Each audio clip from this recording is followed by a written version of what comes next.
Bonjour. Hello la fessée gang. Comment allez-vous? Très bien. J'espère que vous allez tous bien. Même quand ça ne va pas, il faut que ça aille. Comprenez, non? Il faut que ça aille. Les ennemis seront trop contents. Aujourd'hui, je nous viens avec un sujet. L'Afrique, les rites, les coutumes, les traditions.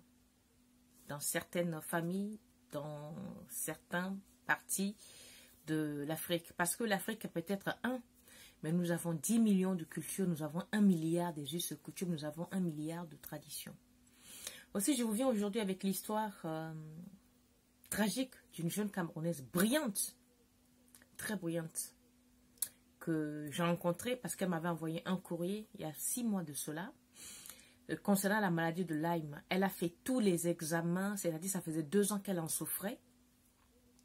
Elle a même arrêté les études parce qu'elle ne peut pas se lever, elle ne peut rien faire. C'était l'hôpital couché parce qu'elle ne peut rien faire, la maladie de Lyme, c'est comme ça. Donc elle a tout fait. Elle ne trouvait pas de réconfort. Donc elle m'a écrite et quand j'ai lu la lettre, j'ai dit oh, je l'ai appelée. J'ai demandé si je peux passer la voir puisqu'elle ne peut pas se déplacer. Je suis allée la voir. Quand je suis allée chez elle, vous savez quoi, j'ai eu froid. En arrivant dans sa chambre, elle habite à Saint-Germain. J'ai froid, très froid. Je dis mais tu n'as pas froid? Elle me dit non. J'ai commencé à avoir la chair de poule. Je dis ah. Et je lui demande depuis quand elle avait cette maladie. Elle me raconte toute son histoire et tout. Et je lui dis mais tu as parlé à tes parents? Elle me dit oui, ses parents, sa mère, son père, tout le monde prie au Cameroun. On fait tout pour elle, mais elle ne voit pas d'avancement. Elle a vu un pasteur ici qui lui a dit qu'elle avait le mari de nuit, qu'il faut qu'elle le lui enlève. Mais elle ne sait pas pourquoi elle a refusé qu'il lui enlève le mari de nuit parce que sa grand-mère lui avait déjà dit que ce sont des choses avec lesquelles on naît, donc on ne peut pas l'enlever, donc elle n'a pas voulu qu'il lui enlève. Elle a eu une autre copine qui l'a emmenée dans le christianisme céleste. On a prié pour elle pendant 1 semaine à l'église, elle était couchée par terre. Enfin, elle a fait le tour des églises. Toujours rien, mais c'est de pire en pire.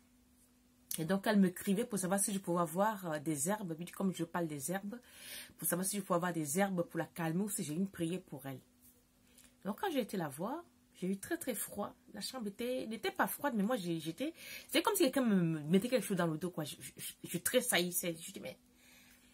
J'ai parlé avec elle un peu. Je dis, bon, pour l'instant, moi, je n'ai rien. La maladie de Lyme en Afrique, on ne connaît pas. Mais je vais me renseigner. Quand je suis rentrée peut-être vers 21h et quelques, je suis rentrée, j'étais tellement fatiguée de chez elle, c'est comme si j'avais absorbé ses énergies. Quand je suis rentrée, j'ai posé mon sac, j'ai essayé d'aller me laver, j'ai pas pu me laver. Je vous assure, j'arrivais pas à me laver, j'ai dit, c'est quoi ça? Du coup, j'ai posé mon sac et je me suis allongée avec mon pantalon, comme ça, là, couchée sur le lit. Et je me suis réveillée vers 3h du matin. Moi, quand je fais des rêves, je note toujours. Vers 3h41, exactement, du matin, je me réveille en sursaut. Et quand je me réveille, je note l'heure et j'écris les rêves. Dans ce rêve, cette fille que je n'avais jamais vue, je vois une dame très claire, comme si elle était une albinos. Et un autre monsieur qui me parle, qui me dit, mais celle-là qui est venue te parler là, ce n'est pas à toi de faire quoi que ce soit. Qu'elle retourne chez elle. Donc, je ne vais pas vous dire ce qu'ils m'ont dit ici. Et moi, je dis, mais c'est quoi ça? Ils m'ont dit plein de trucs que j'ai notés. Donc, quand je me suis levée, impossible de dormir, non. J'ai pris mon café. Comme moi, je travaille la nuit. J'ai pris mon café à 4h. Je me suis lavée à 5h. J'étais déjà prête. Donc, j'ai prié pour moi ici. Faire ce que j'ai à faire. Je l'ai appelée vers 9h. Elle me dit, oui, ça va. Elle a dormi un peu. Elle me dit, ah, quand tu es partie hier, tu m'as amené quoi? Je dis, pourquoi? Elle me dit, c'est la première fois qu'elle a dormi depuis 6 mois. Elle ne dormait plus du tout. Que là, elle a dormi comme un enfant. Elle s'est réveillée à 8h. Je dis, si tu ne bouges pas, j'arrive. Elle me dit qu'elle est là. Je suis passée la voir. Et je lui ai demandé, mais ta grand-mère vit? Elle dit oui. Ton grand-père vit? Elle dit oui. Elle dit, oh, pourquoi tu me poses la question? Je lui ai dit non. Moi, j'ai vu une dame comme ça, dans mon rêve, qui m'a dit qu'il faudrait que tu fasses ça. Que cette maladie-là, ce n'est pas la maladie de Lyme. Qu'il faut que tu rentres chez toi. Il y a ça à faire. Que tu feras le tour de l'église.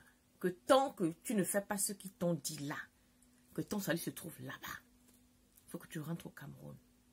Et quand tu rentres au Cameroun, ta mère va s'y opposer violemment à ce que tu ailles voir quelqu'un. Mais tu vas passer par ton père.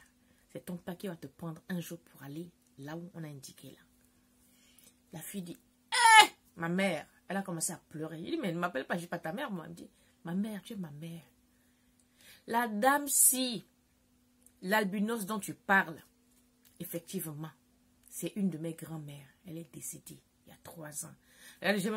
J'ai même la chair de poule quand je parle. Et le monsieur, l'indication, celui que tu indiques là, c'est son mari. Il est décédé depuis, c'est mon grand-père aussi. Mais tout ça, c'est du côté paternel. Mais quand tu parles de ma grand-mère, me dit en ce moment, ma grand-mère et mon grand-père vivent, mais du côté maternel. Donc, je n'ai pas pensé aux 2 autres. Donc, en fait, tout ce que j'ai dit dans le rêve, c'était des choses réelles. Elle s'est mise à pleurer devant moi, elle a appelé sa mère. En disant, voilà, elle a fait un rêve. Elle a dit, en fait, si tu veux, en fait, si vous voulez, elle a dit à sa mère que voilà, elle a fait un rêve. Comme quoi, il faut qu'elle rentre au Cameroun parce que sinon, elle va mourir et tout. La mère a dit, non, je fais la prière pour toi, j'ai tout fait. Écoute, tout va bien se passer. Mais je vais t'envoyer le billet d'avion, tu vas descendre parce qu'elle n'a plus d'argent. Donc, moi, je suis partie. Mais je l'appelais quand même de temps en temps pour savoir. Et au bout de 3 semaines, je crois, elle ne m'a même pas dit qu'elle est partie. C'est arrivé au Cameroun. Je vois un numéro d'appel Cameroun. Moi, je n'ai pas décroché. Je ne décroche jamais le téléphone, moi. Le numéro que je ne connais pas. Je n'ai pas décroché. Après, elle m'a envoyé un message. Maman, il faut répondre. C'est moi. Ta fille, je suis arrivée au Cameroun. J'ai dit, ah! J'ai écouté l'audio et tout. Après, je l'ai rappelé. Je dis, ça va. Elle me dit, ma mère soit bénie. J'ai dit, il y a quoi? Elle me dit, non. Je suis rentrée depuis quelques jours. Et avant d'arriver, j'ai parlé à mon père de ce que tu m'as dit, mais j'ai expliqué exactement ce qui s'est passé à mon père. Et que donc, quand j'arrive au Cameroun, mon père n'a pas dit à ma mère que j'arrivais. Donc, je suis arrivée, je suis descendue. À tel endroit, mon père est venu me chercher. Donc, depuis 5 jours, je peux parler, je peux manger normalement sans vomir. Je peux faire ci, je peux faire ça. Donc, ma mère, je ne sais même pas quoi t'offrir. Je lui ai dit, tu n'as rien à m'offrir. Je t'ai dit ce que tu avais à faire. Tu l'as fait. Si tu guéris, tant mieux. Si tu reviens, tant mieux. Cette fille est rentrée au bout d'1 mois. Figurez-vous, vous me croyez ou non, depuis qu'elle est rentrée, elle n'a plus jamais entendu parler de maladie de Lyme. Elle n'a jamais pu toucher à un seul médicament. Je ne sais pas exactement ce qu'elle a été faire. Moi, on m'a dit qu'elle devait rentrer chez elle au Cameroun, que cette histoire se trouve entre la famille de son père et pas autre chose. Et que sa maman était au courant, mais elle ne veut pas en parler. Parce que, voilà.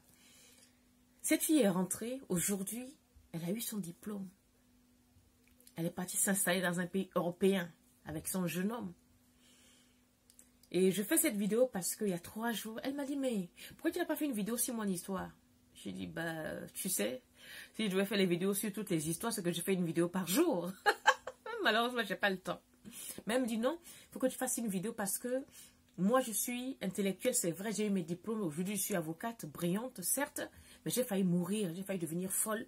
J'ai fait 2 ans de ma vie en parcourant les églises, les mosquées, en priant. Je n'ai pas eu le salut. Si je ne t'avais pas écrit, si tu n'avais pas rêvé, si tu ne m'avais pas encouragé à aller au village, j'aurais jamais su qu'il y avait des choses à faire pour me sauver. Et ce que j'ai été fait, je n'ai tué personne. J'ai été juste respecter la tradition. Et si je n'avais pas fait ça, dit la dame et le vieux qui m'ont pris, qui m'ont lavé, m'ont dit que si je n'avais pas fait ça, soit je mourrais, soit je devenais folle, mais il n'y avait rien. On aurait même dit que je suis morte de la maladie de Lyme, mais ce n'était pas la maladie de Lyme. C'était rien du tout, maman. C'était rien. Mais il fallait que je le fasse. Donc c'est juste pour vous dire que nous sommes des Africains. Nous sommes des Africaines. Il y a des choses que la religion, qu'elle soit musulmane, catholique, bouddhiste, ne pourra jamais, dans certaines familles, nous apporter. Jamais. Vous pouvez changer le sang, vous pouvez changer le sang qui est dans votre corps. Non. On ne peut pas changer son sang. Donc l'Afrique a ses mystères. L'Afrique a ses incompréhensions qu'on ne peut pas expliquer. L'Afrique a ses parts de mystères que nul ne peut expliquer. Alors voilà cette jeune fille pendant 2 ans qui est restée clouée au lit, qu'on a traitée avec toutes sortes de médicaments. Il a fallu qu'elle rentre chez elle. 1 mois, elle était sur pied. Elle est guérie. Juste pour vous dire que l'Afrique a des mystères, ne les négligeons pas. Là, les catholiques, les musulmans, tous ceux qui veulent venir m'insulter ici, là, je ne m'adresse pas à vous. Je m'adresse à la spiritualité africaine.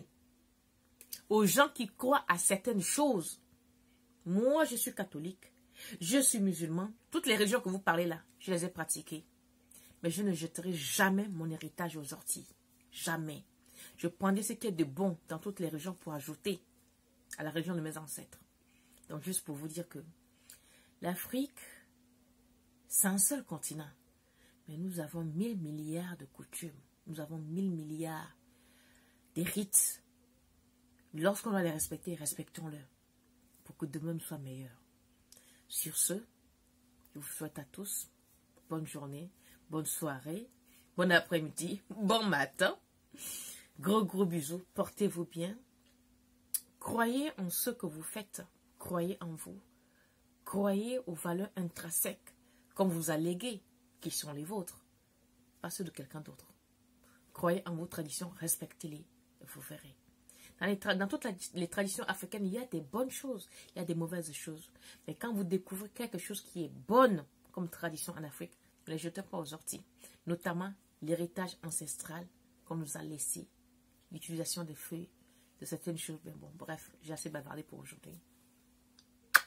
Portez-vous bien. À bientôt.